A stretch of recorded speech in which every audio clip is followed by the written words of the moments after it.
Fala meus amigos, saudações vascaínas, bem-vindos a mais um vídeo aqui no canal. Eu sou o Juninho, você está no canal Machão da Gama para a segunda edição do nosso giro de notícias dessa quinta-feira, trazendo aí as principais informações sobre o Vasco, né? O que aconteceu durante o dia aí, o dia seguinte à eliminação da Copa do Brasil. Teremos novidade aí na beira do campo, né? Porque a gente não sabe quem vai ficar à beira do campo na próxima partida. Não é que o Ramon vai ser demitido, não. É que a gente não sabe se ele vai poder estar à beira do campo ou se outra pessoa estará no seu lugar, porque Thiago Kozlowski, que ficou aí nos últimos dois jogos, ele está suspenso, né? Foi expulso na última partida contra o Coritiba. Então tem isso, tem também a promessa de reforço do presidente Alexandre Campelo, enfim, muita coisa pra gente falar. O vídeo começa depois da vinheta.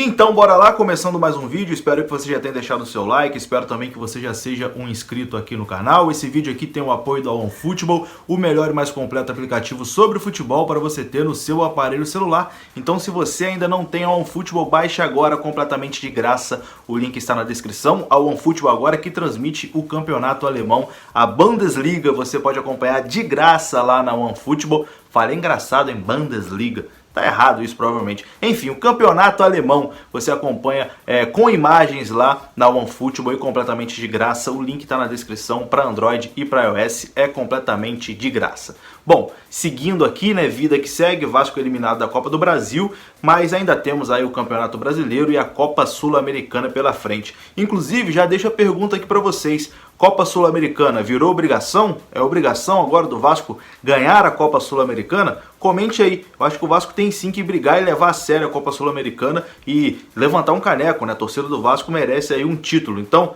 Copa Sul-Americana, meu amigo, tem que levar a sério, é obrigação, na minha opinião, mas você deixa a sua opinião aí também. E para ser campeão da Copa Sul-Americana é óbvio, né? Tem que se reforçar, vai ter que trazer reforços e o presidente Alexandre Campelo até falou sobre isso, né?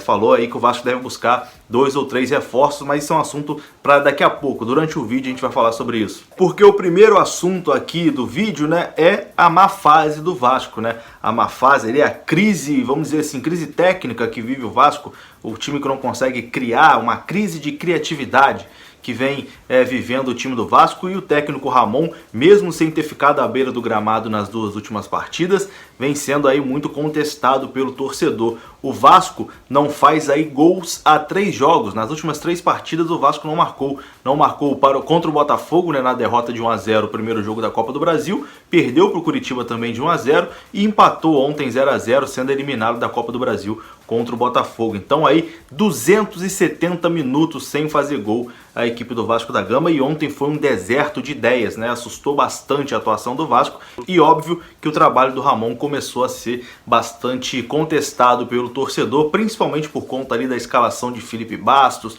escalação de Iago Pikachu, de Lucas Ribamar, enfim, jogadores aí que o torcedor está saturado, e enfim, o esquema não tá dando mais certo, né? Tanto que o Vasco não faz gol há 3 jogos. Bom, porém nas últimas 2 partidas o Vasco foi comandado aí pelo Thiago Kozlowski, treinador aí auxiliar, né? Ele é auxiliar do Ramon, foi interino nessas 2 partidas porque o Ramon testou positivo para a Covid-19 e não pôde nem dar treinos em São Januário nem ficar à beira do campo. Então o Vasco ficou esses 2 jogos aí sem o Ramon Menezes. E para domingo o Vasco terá uma mudança no seu comando técnico, né?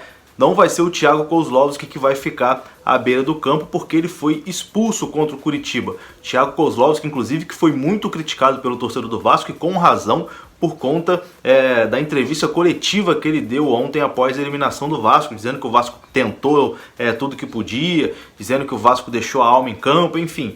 É uma entrevista completamente desconexa da realidade, porque se o Vasco tentou tudo que podia, se aquilo ali era tudo que o Vasco podia, pelo amor de Deus, né? Imagina quando o time não tentar nada. Porque ontem pareceu que o time não tentou nada. Ele disse que o time deixou a alma em campo, ninguém viu isso, né? O torcedor do Vasco viu um time preguiçoso em campo, um time completamente desarrumado, que não conseguia criar absolutamente nada e que durante 90 minutos não criou absolutamente nada, não deu um susto pro Gatito, que praticamente foi um torcedor dentro de campo, acompanhou a partida ali e não teve trabalho nenhum, né? Mas enfim, o Vasco vai ter a mudança ali no comando técnico, né? O Ramon, existe a possibilidade dele voltar à beira do campo. Segundo o médico do Vasco, Rodrigo Furtado, o último dia de quarentena do técnico Ramon Menezes é no próximo sábado, dia 26, véspera do jogo contra o Bragantino, né? O jogo contra o Bragantino é no domingo, 11 horas da manhã, dia 27.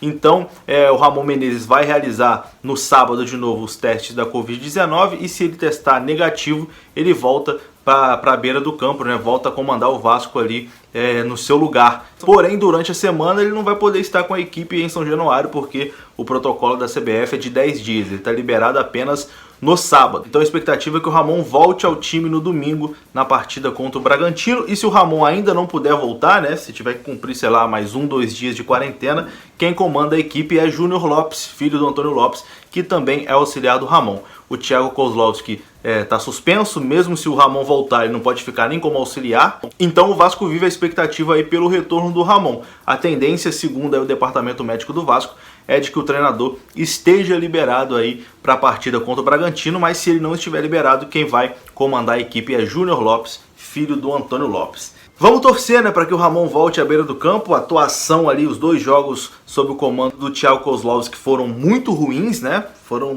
bem abaixo do que o Vasco vinha apresentando até. E eu quero saber a opinião de vocês. Vocês acham que a ausência do Ramon e o time ele sendo comandado pelo Thiago, isso teve alguma influência no resultado ruim, assim, no futebol ruim que o time apresentou? Ou vocês acham que com o Ramon seria a mesma coisa? Comentem pra mim que eu quero saber se a opinião de vocês é a mesma da minha. Comenta aí se você acha que se fosse o Ramon nesses 2 jogos, contra o Curitiba e contra o Botafogo ontem, se a atuação do time seria diferente. A sua opinião é muito importante. Lembrando que no Campeonato Brasileiro, o Vasco está em quinto, né, neste momento, está na 5ª colocação, com um jogo a menos e tem 17 pontos. Então agora a gente vira a chave, no domingo, 11 horas da manhã, tem o Bragantino em São Januário.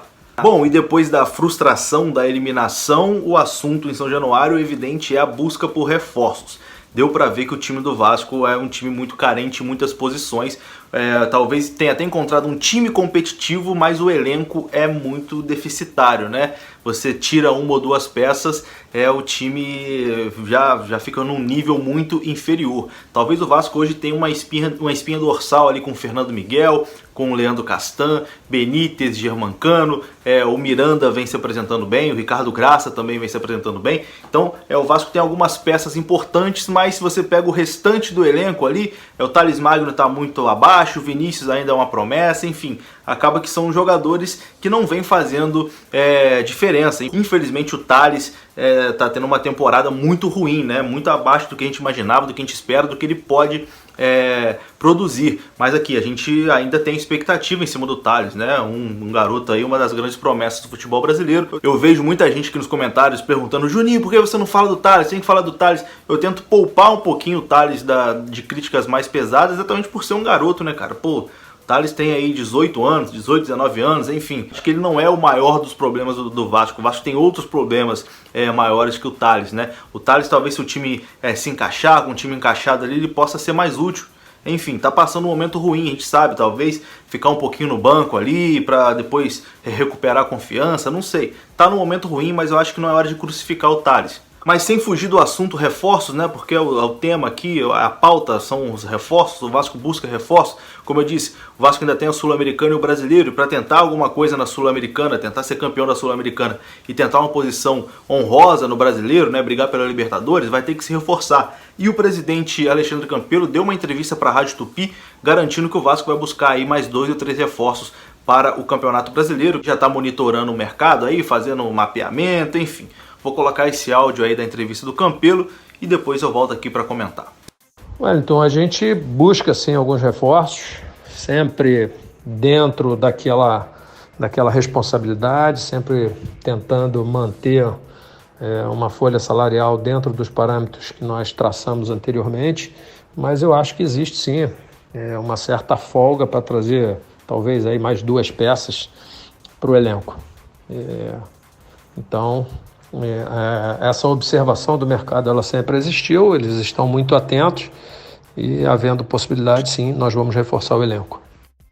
Então é isso, né? Vocês escutaram, o Campelo promete aí mais 2 ou 3 reforços para a sequência do Campeonato Brasileiro. A gente espera que realmente chegue esses reforços, porque o Vasco necessita bastante. Alguns nomes aí foram especulados já nos últimos meses. Enfim, desses nomes especulados, muitos já assinaram com outros clubes, né? O Bahia, por exemplo, assinou com o Anderson Martins, que foi um jogador que estava sendo especulado aqui. Assinou com o Elias, também jogador que estava sendo especulado aqui no Vasco. Otero e Casares também, que sempre foram ventilados aqui, também já arrumaram o clube para jogar. Os dois nomes agora, nas últimas semanas, que foram ventilados, o Antônio Valência e o Ângelo Preciado, né? 2 equatorianos, esses ainda não mudaram de clube. O Preciado está no Independente Del Valle, né? Dizem que o Vasco tem interesse no jogador, e o Antônio Valência sem clube. Então vamos aguardar se nas próximas semanas a gente tem alguma novidade, mas estamos quase em outubro, né?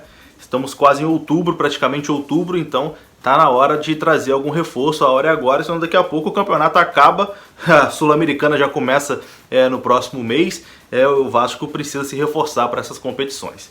E é isso, quero a sua opinião aqui, comente o que você acha, se você tem algum nome aí que está passando despercebido, alguém que você queira no Vasco da Gama, comente o que você vem achando também do trabalho do Ramon à frente do Vasco, enfim. Um resumão aí dos últimos acontecimentos. Vamos tentar aí achar o rumo novamente, né? Tomara que no domingo as coisas comecem a voltar ao normal. E eu vou ficando por aqui, meus amigos. Saudações vascaínas. Peça o like se você ficou me assistindo até agora. Se inscreva também no canal, que é muito importante. E até a próxima. Fui!